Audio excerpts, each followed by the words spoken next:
کھانا دینے کے بعد چراغ ٹھیک کرنے کے بہانے بجھا دیا. خامد بھی ہاتھ چلاتے رہے, بیوی کبھی برتن رکھتی کبھی اٹھاتی, پتہ چلے کہ کھانا کھا رہے ہیں. کھانا کھایا جا رہا ہے. کہتے ہیں مہمان پیٹ بھر کے کھانا کھا گیا. یہ کام ہوا رات کے اندھیرے میں, اس وقت ہوا جب چراغ بھی بند تھا, اس وقت ہوا جب کوئی دیکھنے والا نہیں تھا, کسی پڑوسی کو بھی خبر نہیں تھی.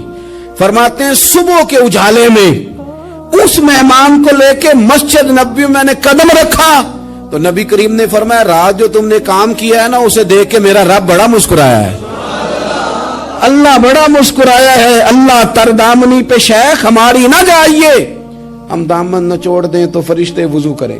یہ شان ہے صحابہ کی. نبی کریم علیہ السلام نے فرمایا رب رات مسکرایا تیرا یہ انداز دیکھ کے, اور اس نے قرآن نازل کیا وَيُؤْثِرُونَ عَلَىٰ أَنفُسِهِمْ وَلَوْ كَانَ بِهِمْ خَصَاصَةٌ. کچھ لوگ وہ ہیں جنہیں بڑی بھی ضرورت ہو تو دوسروں پر اثار کر دیتے ہیں, قربانی دے دیتے ہیں. رب مسکرایا ہے. اندر پیسے رکھے ہوئے ہیں, اندر پیسے رکھے ہوئے ہیں, اور بہن آ کے منت کر رہی ہے کہ بھائی حالات بڑے خراب ہیں, تھوڑی سی مہربانی کر. تو کہتے ہیں بہن پردہ ہی ہے بس, کیسے بتاؤں تجھے حالات, تجھے کیا بتاؤں کام کتنی مشکل سے چلتا ہے, یہ پردہ ہی ہے بس.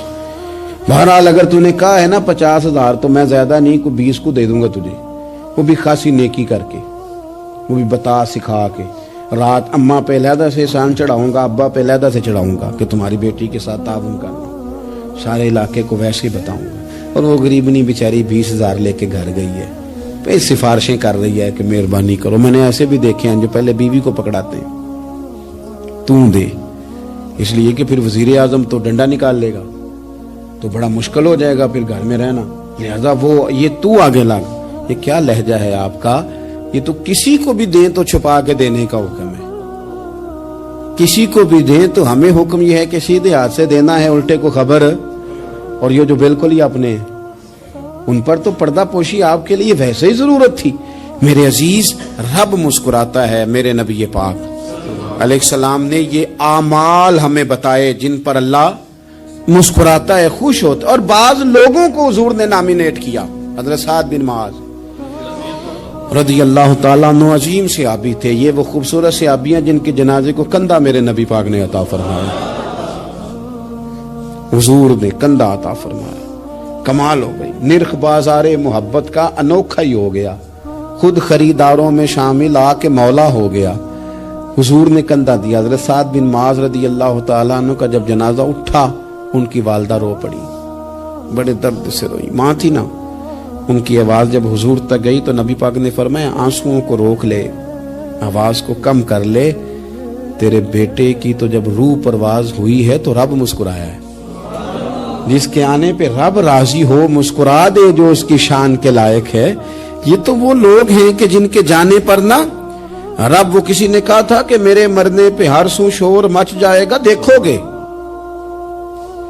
میرے مرنے پہ ہر سو شور تمہیں پتہ چل جائے گا جب ہم جائیں گے.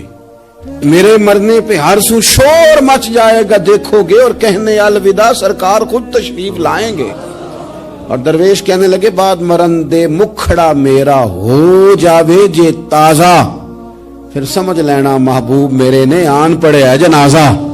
اور عاشق کا جنازہ ہے ذرا دھوم سے نکلے اور محبوب کی گلیوں سے ذرا گھوم کے نکلے. فرمایا کہ ان کے تو جانے پہ رب کریم. اور حضور نے ایک دعا بھی دی. حضرت ابو طلحہ, حضرت طلحہ رضی اللہ تعالیٰ عنہ صحابی تھے, ان کا وصال ہو گیا تو حضور نے دعا بھی دی. فرمایا یا اللہ جب میرا طلحہ آئے نا تو اس سے مسکرا کے بات کرنا, یہ تجھ سے مسکرا کے بات کرے جو تیری شان کے لائق ہے. تو اللہ تعالیٰ غائب درجے راضی ہوتا ہے. ایک دفعہ پھر بات دہراتا ہوں, جو میدان میں ڈٹ کے شہید ہو رب اسے دیکھ کے مسکراتا ہے جو اس کی شان کے لائق. جو توبہ صحیح کریں سچی کریں رب انہیں دیکھ کے مسکراتا ہے جو اس کی شان کے لائق ہے. جو نماز کے لیے صفے بنائے رب انہیں دیکھ کے مسکراتا ہے. جو جہاد کے لیے صفے بنائے رب دیکھ کے مسکراتا ہے. جو لوگ صبح پچھلے پہر اٹھ کے عبادت کریں رب انہیں دیکھ کے مسکراتا ہے. اور جو کبھی کبھی بھوکے رہ کے دوسروں پر قربان کر کے اثار کر دیں رب انہیں دیکھ کے مسکراتا ہے. بہت بڑی فضیلت ہے. اللہ ان سارے کاموں میں سے کسی ایک کام پہ ہمیں بھی لگا دے. تاکہ یہ بلی فضیلت اللہ تعالی ہم گناہگاروں کے حصے میں بھی فرما دے. آخر دعوانا ان الحمدللہ رب